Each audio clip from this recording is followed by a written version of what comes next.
Em momento algum a Bíblia nos manda ter medo do diabo. O que a Bíblia nos manda é submeter-nos a Deus e resistir o diabo.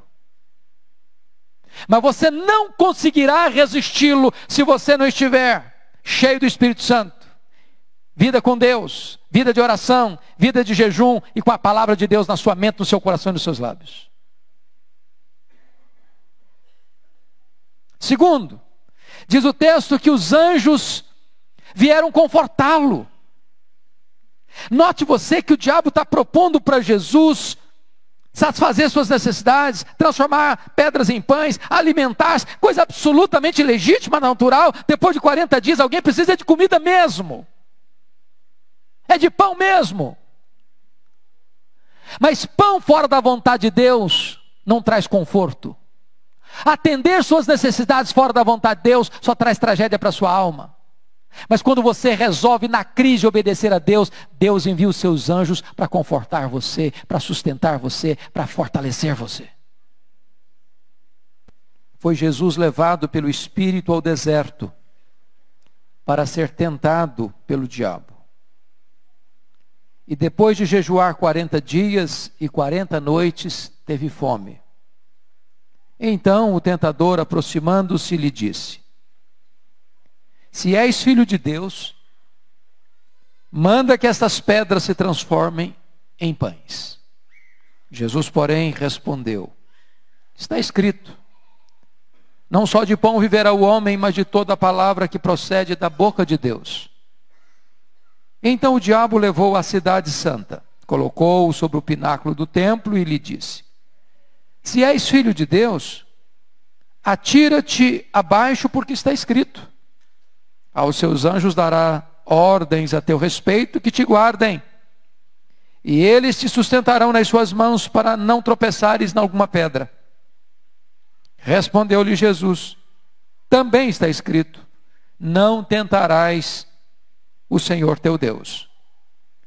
Levou ainda o diabo a um monte muito alto, mostrou-lhe todos os reinos do mundo e a glória deles, e lhe disse: tudo isso te darei, se prostrado me adorares. Então Jesus lhe ordenou: retira-te, Satanás, porque está escrito, ao Senhor teu Deus adorarás, e só a ele darás culto. Com isto o deixou o diabo, e eis que vieram anjos e o serviram.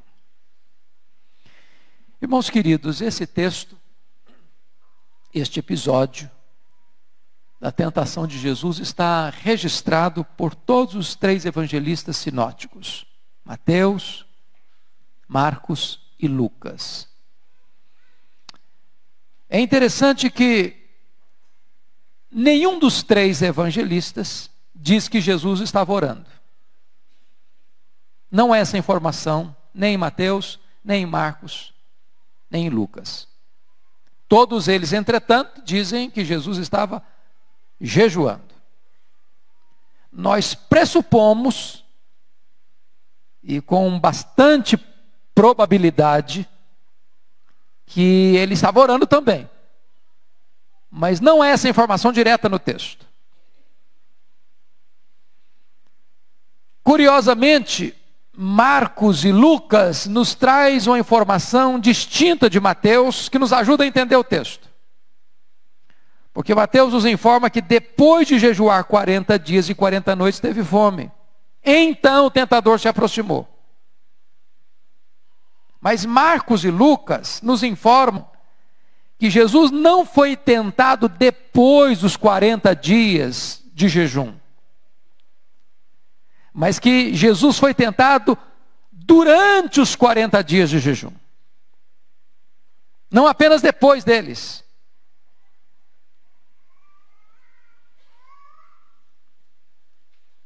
Lucas nos informa que Jesus, cheio do Espírito Santo, é levado pelo Espírito Santo para o deserto para ser tentado. Então, quando você monta esse mapa dos 3 evangelistas, você tem uma visão mais plena do que aconteceu no Monte da Tentação. À guisa de introdução, eu gostaria de dizer 4 coisas para entrar então na exposição do texto. A primeira coisa que fica claro nesse texto é que o diabo não é uma lenda, não é um mito, não é uma ideia negativa, não é uma energia negativa. O diabo é um ser, é um anjo caído, é um ser perverso, maligno, mentiroso, assassino, ladrão, perigoso. A Bíblia diz que ele é um leão que ruge, que ele é uma serpente venenosa, sutil, que ele é um dragão furioso, que ele é o Deus desse século, o príncipe da potestade do ar, o espírito que agora atua nos filhos da desobediência. Ele age sem trégua. A segunda coisa, a guisa de introdução, que eu quero dizer para você, é que a tentação é inevitável. Não é pecado ser tentado. E é curioso que é o Espírito Santo quem leva Jesus,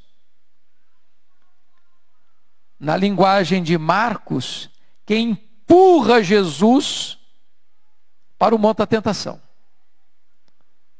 Um pregador aqui no Brasil, que não entendendo esse texto e beirando a blasfêmia, disse que se eu entender a Bíblia corretamente, o Espírito Santo estaria em parceria com o diabo, porque ele leva Jesus para ser tentado.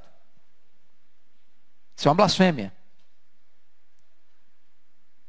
Porque na verdade o Espírito Santo leva Jesus para ser tentado no sentido de que Jesus ali derrotasse o inimigo no seu próprio território, para vencê-lo. E ser para nós um exemplo e garantia de que há vitória na tentação e não derrota. Se você lança mão dos mesmos recursos que Jesus usou nesse momento. É curioso que Jesus só teve um filho sem pecado, mas nenhum filho sem ser tentado. Eu sei que você sabe o que é isso. Ou você já passou, ou está passando, ou passará. Terceiro lugar, a tentação, ela vem nas horas mais esplêndidas da vida. Notem vocês que Jesus tinha acabado de sair do Rio Jordão, onde tinha sido batizado, onde os céus se abriram, onde o Espírito Santo desceu sobre ele em forma corpórea, onde ele ouviu o Pai falando: este é o meu filho amado em quem eu me comprazo. Em outras palavras, irmãos, não houve nenhum intervalo entre a glória do batismo de Cristo e a dureza da tentação. Entre o sorriso do Pai e a carranca do diabo. Entre o céu aberto do Jordão e a crueldade do monte da tentação.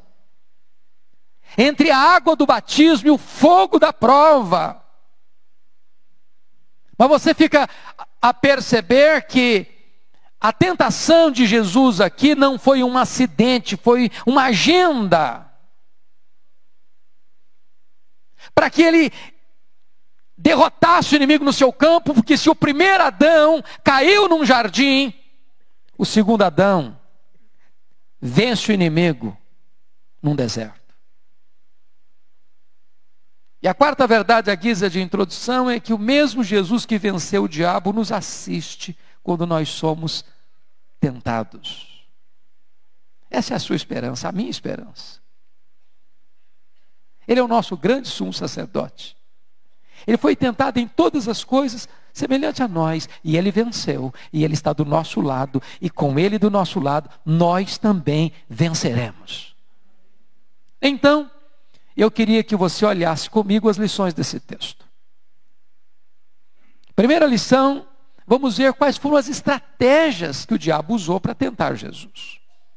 E as estratégias que ele usa para também nos tentar. Primeiro, o diabo não se afastou e nem se afasta de nós pelo fato de sermos filhos de Deus, nem pelo fato de estarmos cheios do Espírito Santo. Preste bem atenção nisso. O fato de você ser filho de Deus e o fato de você estar cheio do Espírito Santo não afasta o diabo. E notem como é que ele começa. Se és filho de Deus, transforma essas pedras em pães. O diabo não chegou para Jesus negando a sua filiação. Ele chega lançando a cunha da dúvida. Não foi assim no Éden? É assim mesmo que Deus disse? Ele coloca uma centelha de dúvida.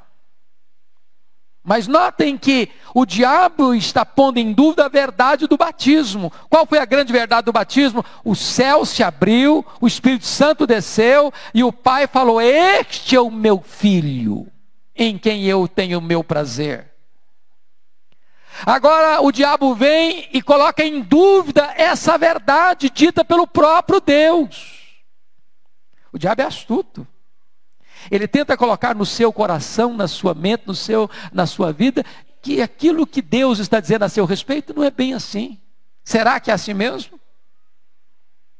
Mas mais, o diabo pôs em dúvida toda uma vida. Porque com 12 anos de idade, Jesus Cristo estava em Jerusalém, conversando e discutindo lá com os doutores. E quando seus pais chegaram, Jesus Cristo disse para eles, aflitos que estavam: não sabeis que eu devia estar na casa de meu pai, cuidando dos negócios de meu pai? Ora, toda a vida de Jesus, ele tinha plena consciência de quem ele era, de quem o pai era para ele. E o diabo está pondo em dúvida uma vida inteira. O diabo também questiona o nosso relacionamento com Deus. Ele tenta enfiar a cunha da dúvida nas brechas da nossa mente. Segunda coisa que eu chamo a sua atenção. O diabo não deixa de nos tentar pelo fato de orarmos e jejuarmos. Você deve orar, você deve jejuar. Mas o fato de você orar e jejuar não significa que o diabo não tentará. Em outras palavras, Marcos e Lucas nos informam que Jesus estava orando e jejuando durante 40 dias, e é nesse tempo que Satanás ou o diabo tentou desviar Jesus. Ou seja, quando você está vivendo a sua vida espiritual mais plena, quando você está buscando a Deus de forma mais robusta, quando você está no exercício espiritual de quebrantamento, de jejum, quando você está se deleitando na presença de Deus, Ele chega com a sua sutileza, com as suas armas, com as suas estratégias, com as suas artimanhas. Por isso, preste bem atenção nisso. A oração não vai afastar o diabo. A oração vai fortalecer você para vencê-lo.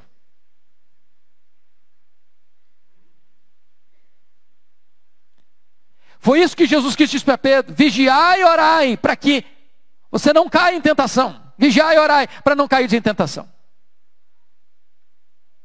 O espírito está pronto, mas a carne é fraca. Agora, o diabo é astuto também no sentido de que quando ele chega para tentar, ele usa coisas pertinentes. Por exemplo, Jesus estava com fome. Eu não sei se você tem a prática de jejuar, mas quando você jejua, seu estômago dói, não é verdade? Você lembra aquilo que você comumente não lembra. Está na hora de almoçar. Está na hora de tomar um café. Está na hora de jantar. E quando você jejua mais de um dia, quando você vai dormir, pronto. E agora? O que eu vou fazer? As pessoas que jejuaram tempos longos, de uma semana, e pouquíssimos que jejuaram até 40 dias, alguns dizem que entram em desespero. Outros chegam até a desfalecer. Agora pense você, Jesus, ao longo desses 40 dias, ele estava com fome. Seu corpo estava debilitado. Todos os poros de Jesus clamavam por pão. E exatamente ele chega nessa circunstância da necessidade, onde o seu corpo necessita, clama por ser atendido. E ele aproveita a circunstância. Exatamente naquele momento em que você está precisando, necessitando, ele chega. Então note a sutileza do inimigo na tentação. Ele aproveita a circunstância. É um Davi que abre a janela para olhar o quintal do vizinho.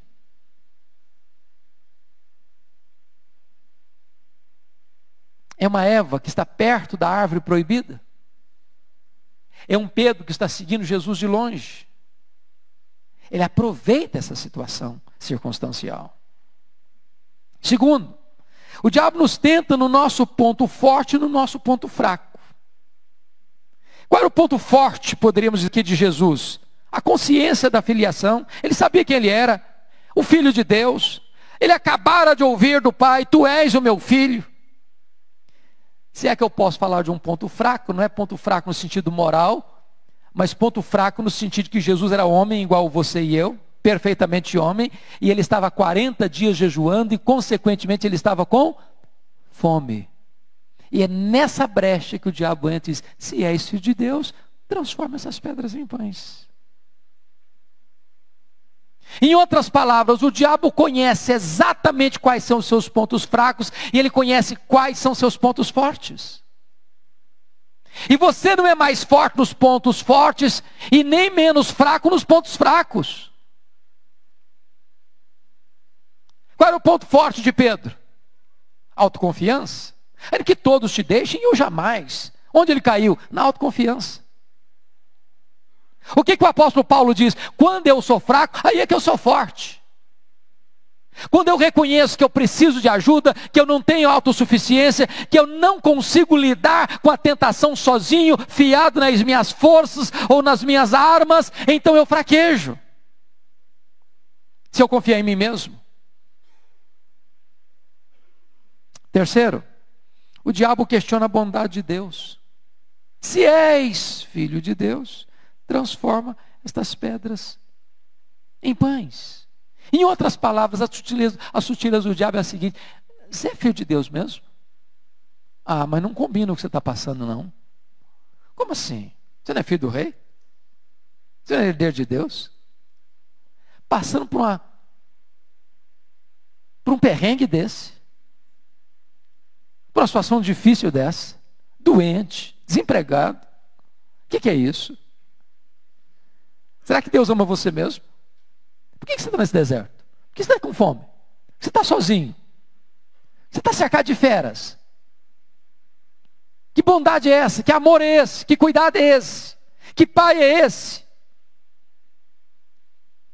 O diabo sabe explorar as horas de adversidade na nossa vida. E notem vocês quais eram as circunstâncias que Jesus estava passando ali: deserto, com fome, sozinho e com feras.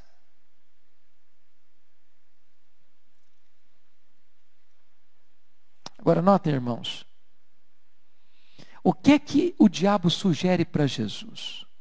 Se és filho de Deus, transforma essas pedras em pães. Sabe o que ele está dizendo? Larga a mão dessa dependência de Deus. Faça alguma coisa. Você confia em Deus? Olha o que você está passando. Para que você vai continuar confiando em Deus se você está enfrentando fome, se você está num deserto, se você está sozinho, se você está cercado de feras, larga a mão dessa dependência, faça alguma coisa. Lembra da mulher de Jó? Ainda conservas a tua integridade, Jó? Amaldiçoa a Deus e morre. Lembra lá do drama de Asaf, quando ele olha para o ímpio, para a prosperidade do ímpio, e ele crente, e ele piedoso, e lavando as mãos na inocência, a consciência limpa, servindo a Deus com integridade, passando perrengue, passando dificuldade. Ele olha para o ímpio está lá com vidão. É essa hora que o diabo chega e diz: não, pense melhor, faça alguma coisa, a fidelidade não está compensando não. Transforma essas pedras em pães. Talvez ele sugerisse um pouco mais. Lá no vale, tem uma massa de gente faminta, precisando de ajuda, de socorro. Se você transformar essas pedras em pães, você vai ser o herói dessa gente. Essa gente vai seguir você. Eu vou sugerir para você um reino de milagres, sem cruz, de sucesso, de fama, de glória. E dessa forma, queridos, o diabo está dizendo o seguinte: para que sofrer? Se você pode fazer alguma coisa, transforme as pedras em pães. Na filosofia da nossa geração, não se reprima, atenda a sua necessidade. Ela precisa ser satisfeita, e já, imediatamente.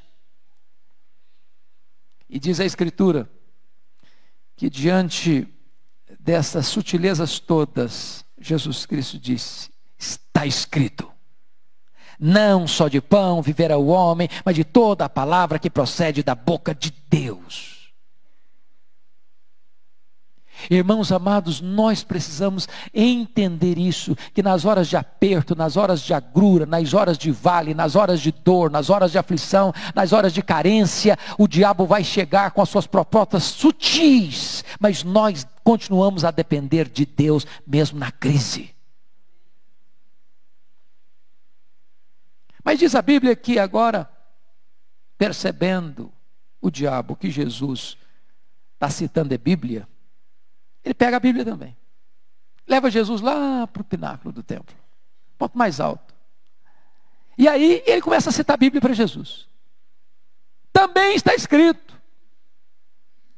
E ele cita o Salmo 91. Sabe aquele salmo que o povo gosta de botar com a Bíblia aberta na sala para espantar demônio? O diabo também gosta de usar salmo. Também está escrito: lança-te daqui para baixo, que está dito aí, dará ordem aos teus anjos para que não tropece em alguma pedra. Só que o diabo astuciosamente cita o texto pela metade.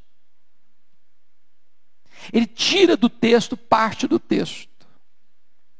Porque o diabo é um péssimo intérprete da Bíblia. Ele é um péssimo exegeta.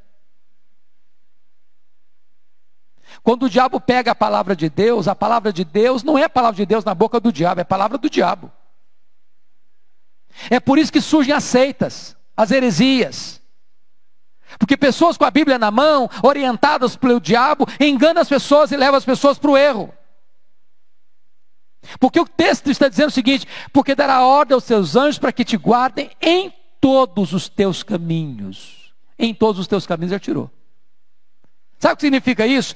Deus só tem compromisso em guardar as pessoas e seus filhos quando eles andam em todos os caminhos de Deus. Deus não tem nenhum compromisso em guardar-nos quando nós fugimos dos caminhos de Deus. Em outras palavras, Deus não tem compromisso com a nossa loucura.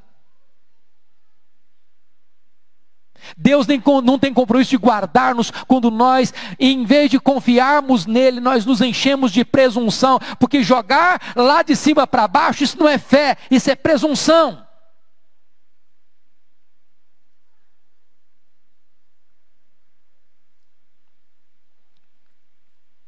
Jesus Cristo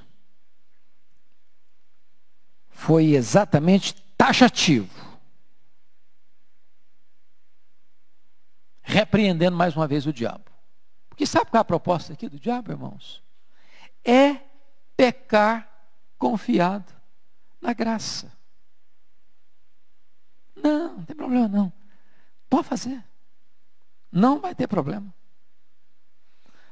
Pode pecar. Vai dar certo.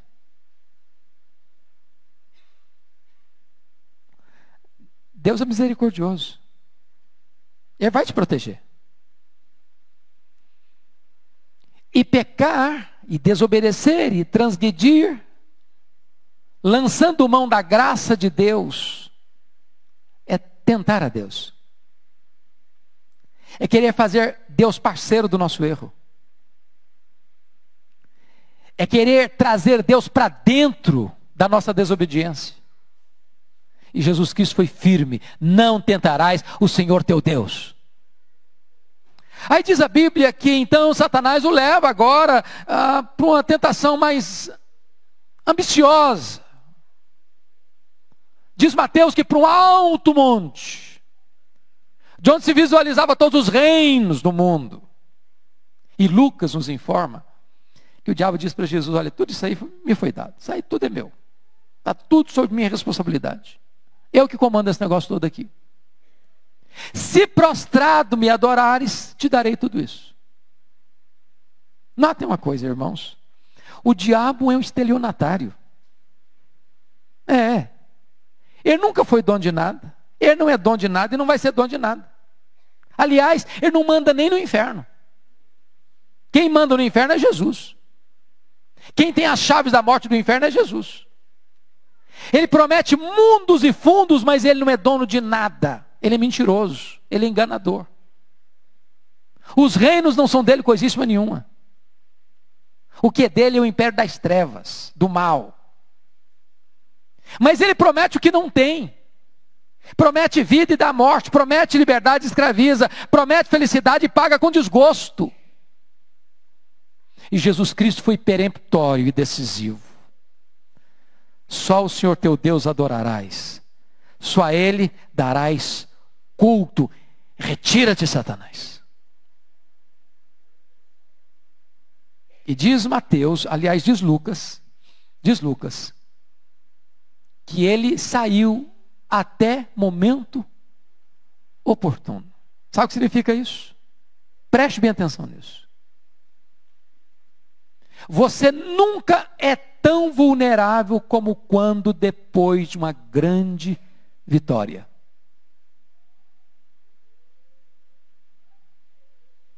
Irmãos, a maioria das pessoas cai, não é na prova, é depois da vitória. Sabe por quê? Porque ensarilha as armas, porque dá uma relaxada, porque acha que agora a luta acabou. E a Bíblia diz que esse inimigo não dorme, não cochila, não tira férias, não descansa. Ele está aí ao seu redor, procurando uma brecha para devorar. Ele vem, e vem com outras armas, e vem com outros instrumentos, e vem de outras formas para tentar Jesus através da multidão, através dos discípulos, através das circunstâncias. Outra vez. Como é que vence esse inimigo? Primeira coisa que Jesus me ensina, irmãos: você não consegue vencer esse inimigo se você não tiver intimidade com Deus. Jesus está saindo do Jordão para o deserto. Diz a Bíblia em Lucas 4, cheio do Espírito Santo de Deus. Na intimidade com o Pai, se deleitando com o Pai, e ele era o deleite do Pai, ele tinha vida com o Pai, ele tinha prazer no Pai, ele ora ao Pai, ele tem paladar do céu, ele jejua, ele coloca a sua vida na presença do Pai, ele anda com o Pai, e é por isso que ele tem autoridade e tem poder para triunfar sobre a tentação. Se você não andar com Deus, você naufraga. Segundo, ter uma vida cheia do Espírito Santo. Se você notar, sobretudo em Lucas, que descreve com mais detalhes a vida humana de Jesus, a perfeita humanidade de Jesus, Lucas é o evangelista que mais nos informa sobre a vida de oração de Jesus e sobre a plenitude do Espírito Santo em Jesus. Ele é concebido pelo Espírito Santo. Ele recebe o poder do Espírito Santo no seu batismo. Cheio do Espírito Santo, ele vai para o deserto. Ele é conduzido ao deserto pelo Espírito. Diz Lucas que depois de vencer o diabo, ele volta cheio do Espírito Santo para Galileia, para Nazaré. Diz a Bíblia que ele chega em Nazaré, abre o livro do profeta Isaías e lê: o Espírito do Senhor Deus está sobre mim, pelo que me ungiu. E todo o ministério dele é feito no poder e na autoridade do Espírito Santo. Por que ele venceu? Porque ele estava governado e cheio do Espírito Santo de Deus. Aliás, você e eu sempre estaremos cheios, ou de nós mesmos, ou do Espírito Santo de Deus. Terceira razão por que Jesus venceu, irmãos. Terceira razão. É ter a palavra de Deus na mente, no coração e nos lábios. Jesus só usou um instrumento. Está escrito, está escrito, está escrito. Não deu nem prazo de consultar a chave bíblica. Porque tem hora, irmão, não dá para consultar o dicionário bíblico, não dá para consultar a chave bíblica, não dá não. Na hora do aceso da batalha, não dá nem para ligar para o pastor, ó pastor, me dá uma referência aí. É a sua hora. Irmãos, tem hora que eu fico um pouco preocupado com algumas coisas. Tem crente que sabe 50, 100 piadas de cor, bem contadas. Não consegue decorar um versículo da Bíblia.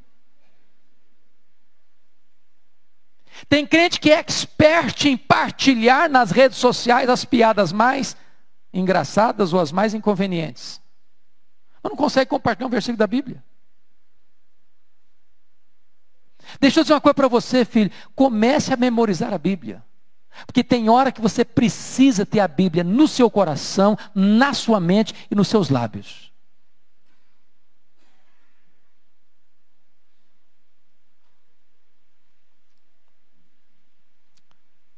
Agora notem. Se você quer vencer, você precisa ter uma vida comprometida com oração e jejum. Essa área da nossa vida tem sido esquecida. Nós estamos muito agarrados ao sabor do pão do céu e já perdemos desde há muito o sabor do pão do céu. Perdemos apetite pelas coisas do alto. E eu quero dizer para você que às vezes o que nos afasta desse poder de Deus nem sempre são as coisas ruins. Pode ser também o deleite nas coisas boas, como substitutas do melhor, que é o próprio Deus. Comer não é pecado. Não é pecado comer. A Bíblia diz, portanto, quer comais, quer bebais, quer façais qualquer outra coisa, fazei tudo para a glória de Deus. Então, quando você toma o seu bom café da manhã, você está tomando um bom café da manhã para a glória de Deus. Quando você aprecia aquela refeição suculenta do almoço, você está fazendo isso para a glória de Deus. Quando você come um bom jantar, é para a glória de Deus. Mas quando você jejua, você está substituindo o bom pelo melhor. Você está substituindo o pão da terra pelo pão do céu. Você está entendendo que você depende de toda palavra que procede da boca de Deus mais do que do pão que perece. Nós precisamos desenvolver isso. Porque são estas práticas devocionais que o nosso pastor tem insistido continuamente com a igreja, é que nos darão, irmãos, musculatura espiritual na hora da crise, na hora do cerco, na hora da tentação.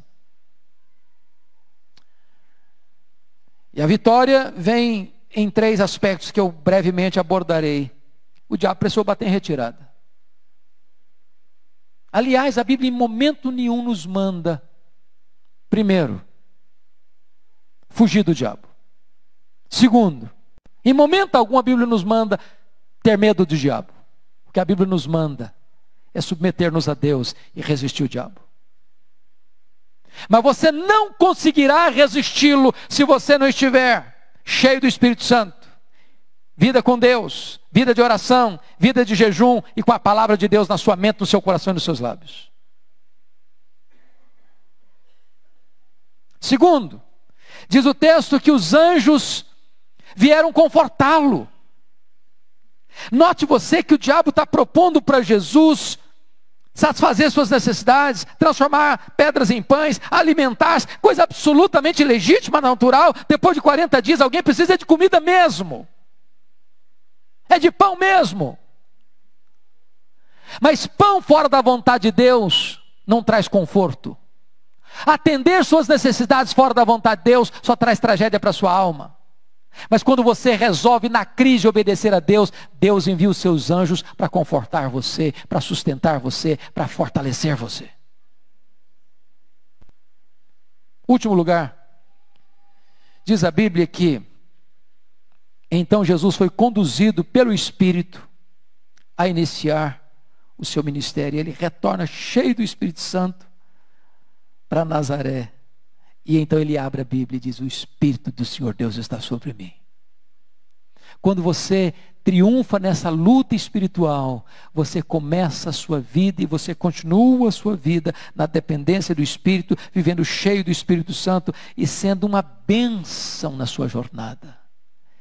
E a partir daí Jesus cura os enfermos, a partir daí Jesus limpa os leprosos, a partir daí Jesus dá vista aos cegos, a partir daí Jesus dá audição aos surdos, a partir daí Jesus dá voz aos mudos, a partir daí Jesus ressuscita os mortos, a partir daí Jesus liberta os cativos, a partir daí Jesus prega com autoridade e poder o evangelho do reino.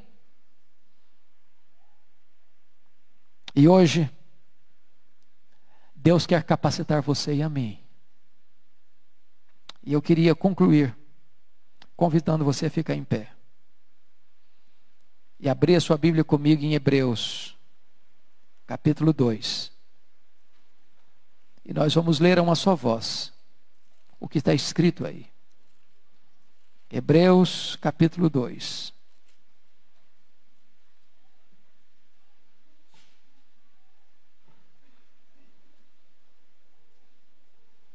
Versículo 18.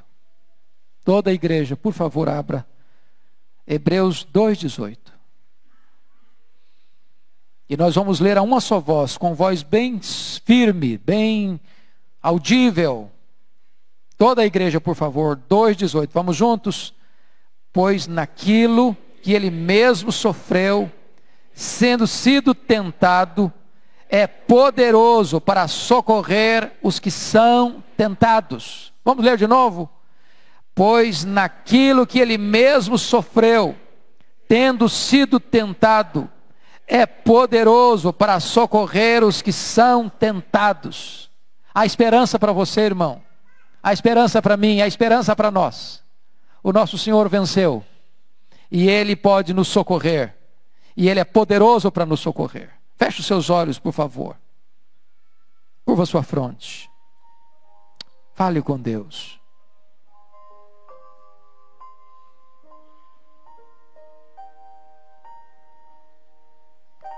Talvez você está exatamente enfrentando um momento difícil na sua vida. O pecado tem assediado você tenazmente. Sutilezas na sua mente, fortalezas, se armam contra você.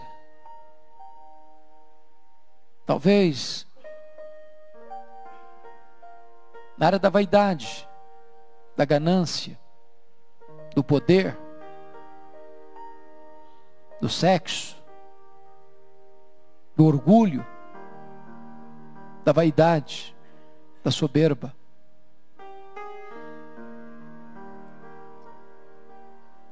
Talvez você tenha se sentido até envergonhado porque já caiu, já tropeçou. Você se sente humilhado, envergonhado, até desanimado. Mas eu quero encorajar você nesta noite em nome de Jesus, a pôr os seus olhos em Jesus. Ele é poderoso, primeiro, para perdoar você. Segundo, Ele é poderoso para fortalecer você, para socorrer você. Por mais acesa, por mais grave, por mais aguda que seja a tentação, o seu Senhor venceu. E Ele é poderoso para socorrer você. Ó Deus, em nome de Jesus, nós te pedimos que nesta noite Tu abras os olhos da nossa alma, que Tu apliques esta palavra ao nosso coração. Ajuda-nos a rememorar aquilo que o nosso amado Salvador enfrentou e sofreu, e suportou, por amor de nós, e triunfou e venceu, para servir para nós de modelo, de exemplo, e para ser também o nosso auxiliador, aquele que nos socorre na nossa angústia, e aquele que nos fortalece nas horas de tentação. Dá vitória ao Teu povo, Senhor. Não permita o Teu povo cair em tentação. Não permita o teu povo colocar os pés no laço do passarinheiro. Não permita o teu povo ser envergonhado, em nome de Jesus. Coloca um muro de fogo ao nosso redor. Livra-nos do mal, livra-nos do maligno, Senhor. E dá-nos vitória espiritual em Cristo Jesus. Guarda a nossa mente, guarda o nosso coração, guarda os nossos pés da queda, guarda os nossos olhos da cobiça, guarda, meu Deus, as nossas mãos do mal, guarda a nossa alma de pecar contra Ti, em nome de Jesus.